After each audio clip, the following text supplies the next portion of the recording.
a certeza de um futuro em construção. Estamos vivendo um momento ímpar da história da humanidade, que exige grandes reflexões de todos aqueles que têm consciência da herança deixada pelos nossos pais. Os seus ensinamentos conduziram-nos até esses dias, movidos pela esperança e pela convicção existente na nossa mente e nosso coração. Basta que façamos o mínimo que nos compete, com convicção e fidelidade aos princípios e conceitos eubióticos, o que nem sempre acontece. Se quisermos construir um futuro de luz e de glória, e é nossa obrigação fazê-lo, devemos nos manter atentos àqueles que tentam prejudicar e até mesmo destruir as sementes da nova civilização. Se tivermos convicção do nosso trabalho e mantivermos a fidelidade que esperava de nós o nosso Pai, ao confiar-nos a continuidade de sua obra, o Avatara falará através de cada um de nós. Não se dorme sobre os louros da vitória se quisermos continuar vitoriosos.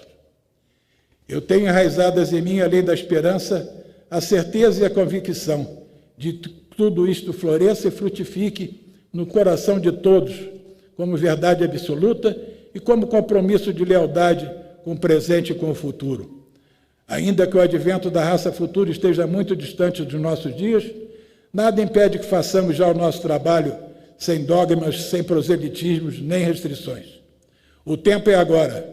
Não podemos adiar esta missão que é nossa. Correntes filosóficas existem milhares, nenhuma, porém, com bases verdadeiras. O mundo perdeu a tradição. O pensamento moderno não é capaz de orientar os povos, porque não há um pensamento.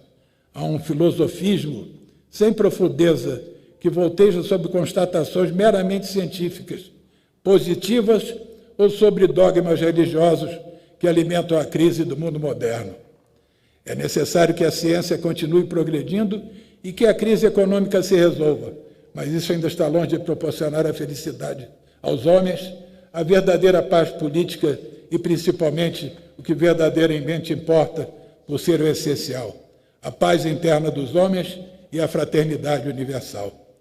E aqui cabem as palavras vibrantes e proféticas do grande presidente Juscelino Kubitschek, ao contemplar numa visão do porvir as terras onde iria ser plantada a nova capital brasileira, disse ele, deste Planalto Central, desta solidão que será em breve o cérebro de onde partirão as mais altas decisões nacionais, lanço um olhar mais uma vez sobre o futuro do meu país e antevejo essa alvorada com a fé inquebrantável e confiança sem limites na grandeza do seu destino. Teve aquele grande presidente a intuição dos iniciados que se desdobram, que avançam para além de si mesmos, para além do tempo, conquistando novos rumos para um povo que crê no seu destino. Cabe a nós seguir o exemplo que ele nos deu, acreditando que nós também podemos fazer. O fogo sagrado jamais se extingue nos corações puros e sinceros. Os novos tempos incluem o que se passa no Brasil. Recentemente, li do jornalista Josival Peixoto o seguinte: será 2018 um ano difícil, mas não tenho medo do amanhã. O Brasil está de pé. O que ruiu foi a República, com a monstruosa corrupção que maculou os alicerces da pátria. O Estado apodreceu, mas a nação está viva. Pois bem, não basta proclamar que o Brasil é o berço da civilização do futuro.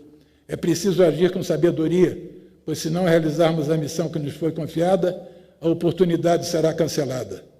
Jamais adotar a política ou a ideia de fato consumado para justificar a nossa desistência do trabalho, que é a razão de ser da nossa instituição. Não trabalhamos por prêmios, e sim por dever, por responsabilidade, por compromisso assumido. A Agartha se mantém no seu papel de celeiro das sementes, que pelos seus valores se elegeram como tal, e após julgamentos cíclicos a ela foram recolhidas. Quem serve de marco da Agartha no presente momento e onde? O marco atual, que mantém o fogo sagrado da verdade na face da Terra, é a SBE, e nós, como membros da SBE, não podemos nos esquecer desta condição. Lembremos-nos do ensinamento do nosso Pai. Quem atravessa uma ponte para alcançar o outro lado não pode ficar em cima dessa mesma ponte indefinidamente e sim marchar para diante a fim de alcançar o outro lado. Ele também ensinou: os membros da nossa obra precisam pensar diferente dos homens profanos, dos homens da rua. Com frequência tenho ouvido a pergunta, mas como fazer isso de forma eubiótica? Há muitas formas. Mas uma das respostas seria aprendermos com a própria organização do Pramanta e das funções relativas a cada uma das 7 linhas que a compõem. Isso quer dizer respeitar o que cada um de nós é e a função que cada um exerce. A linha dos místicos não se envolver em política. A linha dos políticos não interferir na linha dos místicos. A linha dos intelectuais, dos teurgos, por sua vez, não dificultar o que compete à linha dos filósofos, por exemplo. A linha guerreira não pode se intrometer no trabalho da linha templária e vice-versa. O trabalho intelectual, artístico, também não deve se imiscuir naquilo que cabe à linha guerreira. Precisamos nos conscientizar de que é nosso dever preocuparmos-nos e agir em relação ao Pramanta como um todo, e não como se todos nós pertencêssemos a uma só e mesma linha. E, mais uma vez, ao nosso Pai, que na Carta Revelação de 3 de dezembro de 1957, ensina, nas próprias linhas de adeptos, cada uma delas possui a mesma consciência, porém, missão diferente uma da outra. As nossas ordens internas não foram criadas para fazer a mesma coisa. Cada uma tem a sua finalidade. Cada uma identifica-se com uma determinada linha do Pramanta, sem, no entanto, descuidar que a meta, o objetivo, estes sim são iguais para todos. Nos estatutos de cada uma delas está identificado o trabalho que lhes compete.